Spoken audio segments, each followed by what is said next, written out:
Okay, so now what we've got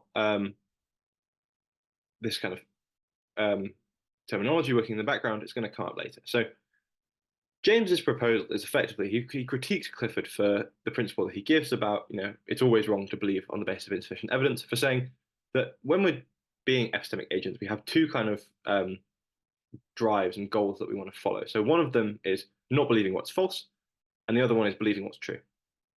And James suggests that where Clifford goes wrong is in overemphasizing the importance of avoiding error, so false beliefs, instead of the importance of believing the truth.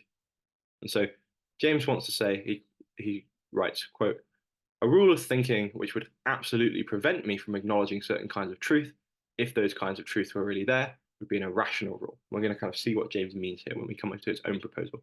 So whenever one faces a genuine option, so remember that a genuine option is a conjunction of these categories that we saw before, that is not settled by the evidence, one may, both in the sense that it is possible for one to, and in the sense that it is permitted for one to, decide based on one's passional nature which hypothesis to believe.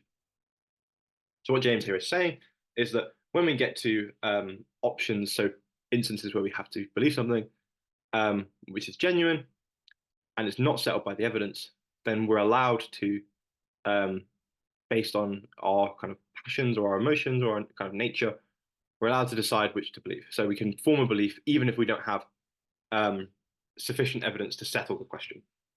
And some of the things that James thinks are really important instances of this, which fall under this principle, are questions about morality, questions about religion, and questions about how to run our personal relationships.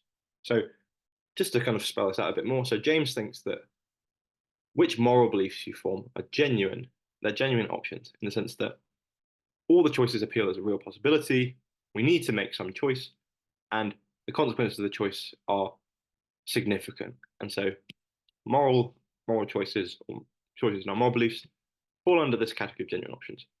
And it's not settled by the evidence. It doesn't seem like we can get the evidence to settle to us whether we should be, utilitarians or Kantians. But in this sense, then, we still need to make a choice, and so we can decide what to believe based on our passional nature.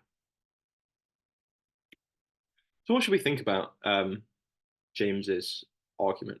So James gives another case here, which is even potentially even more compelling. So maybe you don't buy the stuff about believing that we can form beliefs based on a lack of good evidence in these specific cases that James talks about. Maybe you're with Clifford and think that we should refrain from belief in these topics because we don't have the evidence to settle it. James also has, in my view, probably a more compelling case where beliefs influence the fact that's believed. So is one of the things that's kind of a key insight from James is the idea that the things that we believe also can sometimes have an impact on the way that the world works.